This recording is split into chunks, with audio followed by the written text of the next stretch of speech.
भगवान श्री कृष्ण कहते हैं, मनुष्य अपने विश्वास से निर्मित होता है।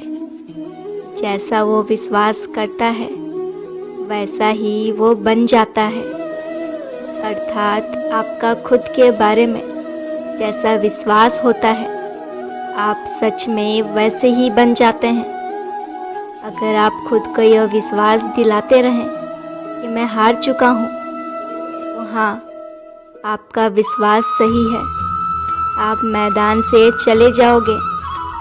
लेकिन अगर आप खुद से कहोगे कि नहीं, मैं अभी हार नहीं मानूंगा, तो आप एक बार और कोशिश करोगे। इस तरह एक दिन सफलता खुद आपको खोजते हुए आएगी। श्री कृष्ण कहते हैं, मन अशांत है और उसे नियंत्रित करना कठिन है, लेकिन अभ्यास से इसे वश में किया जा सकता है। अर्थात मनुष्य का मन चंचल होता है, हर बार भावनाओं में बहकर अलग अलग विचारों के पीछे भटक जाता है, जिसमें अच्छे, बुरे और बेमतलब हर तरह के विचारों का समावेश होता है। इसी वजह से मूल लक्ष्य से मनुष्य का ध्यान विचलित हो जाता है। पर अगर हम प्रयास करें तो मन को लगातार आज्ञा देकर एकाग्र किया जा सकता है। हर व्यक्ति का विश्वास उसकी प्रकृति के अनुसार होता है। अर्थात हर इंसान का विश्वास उसके स्वभाव के अनुरूप ही मजबूत या कमज़ोर होता है, क्योंकि जीवन की हर परिस्थिति में हम कैसी प्रतिक्रिया देते हैं यह हमारा स्वभाव निश्चित करता है। भगवान श्री कृष्ण ये भी कहते हैं कि हर मनुष्य का स्वभाव उसके गुण से आता है और गुण प्रकृति से आता है। इसीलिए हमें किसी के स्वभाव को लेकर कभी परेशान नहीं रहना चाहिए। प्रबुद्ध व्यक्ति सिवाय ईश्वर के किसी और पर निर्भर नहीं रहता। अर्थात एक बुद्धिमान व्यक्ति किसी से मदद मिलने की उम्मीद में समय व्यर्थ नहीं करता। वो भगवान पर भरोसा रखकर अपना रास्ता खुद खोज लेता है। जो मन को नियंत्रित नहीं करते उनके लिए वह शत्रु के समान कार्य करता है।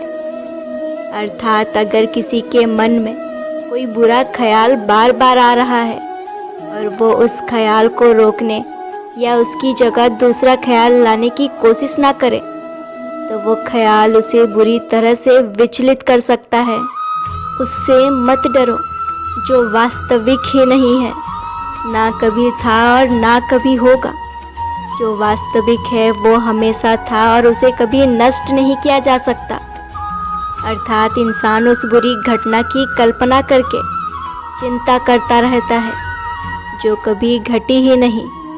इसलिए उस डर को आपकी कल्पना से इसी वक्त हटा दो जिसका कोई अस्तित्व ही नहीं है।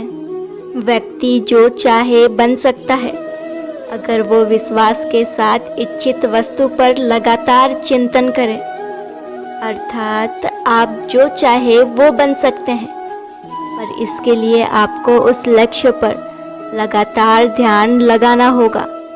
यानी कि बाकी सारे ख्याल मन से हटाकर सिर्फ लक्ष्य पर ध्यान केंद्रित करना होगा। भगवान श्री कृष्ण के बताए हुए इसी महान विचार की बदौलत इस दुनिया में सफल हस्तियों की रचनाएं हुई हैं। भगवान प्रत्येक वस्तु में है और सबके ऊपर भी। आप जिस भी कार्य को पूरे विश्वास और लगन के साथ मन लगाकर करते हैं उसमें भगवान श्री कृष्ण का निवास होता है। वो कभी विफल नहीं होता और इस संसार के कण कण में ईश्वर बसते हैं।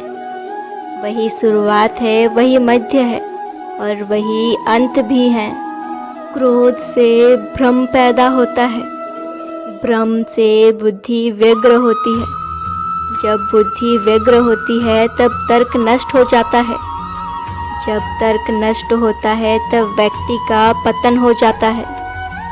अर्थात जब इंसान क्रोधित होता है तो उसकी बुद्धि पर उसका नियंत्रण नहीं रहता।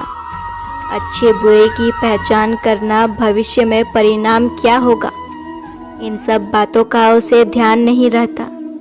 वो बस अपने क्रोध की अग्नि शांत करना चाहता है और उसी समय मनुष्य अपने जीवन में गलती कर बैठता है। अपने अनिवार्य कार्य को करो, क्योंकि वास्तव में कर्म करना निष्क्रियता से बेहतर है। अर्थात इंसान को हमेशा उसके अनिवार्य कार्य को ही सबसे पहले पूरा करना चाहिए। मतलब हम जिस परिवार का हिस्सा होते हैं उसके प्रति हमारे कुछ कर्तव्य होते हैं, परिवार की कुछ ज़रूरतें होती है, हमें सबसे पहले उनका ध्यान रखना चाहिए। हमारे परिवार की सेवा करते हुए भी हम ईश्वर की सेवा करते हैं। नरक के 3 द्वार हैं, वासना, क्रोध और लालच।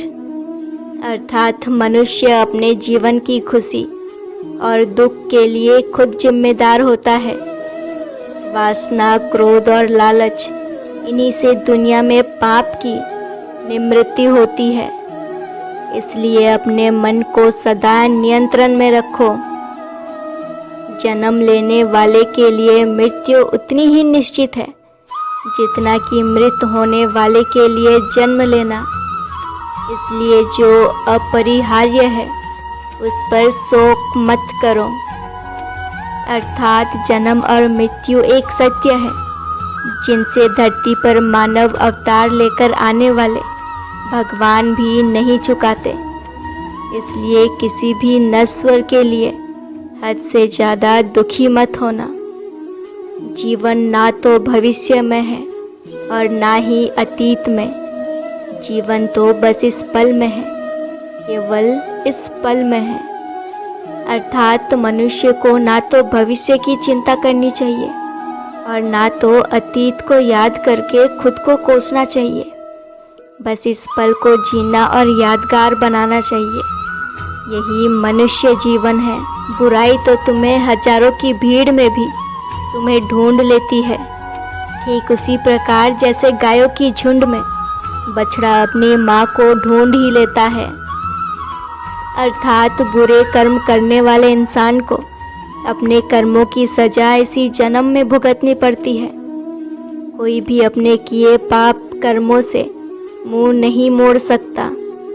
आप कहीं भी रहो, किसी भी जगह रहो, जैसे गायों की झुंड में बछड़ा अपनी माँ को ढूंढ लेता है, उसी तरह हजारों के भीड़ में कर्म आपको ढूंढ ही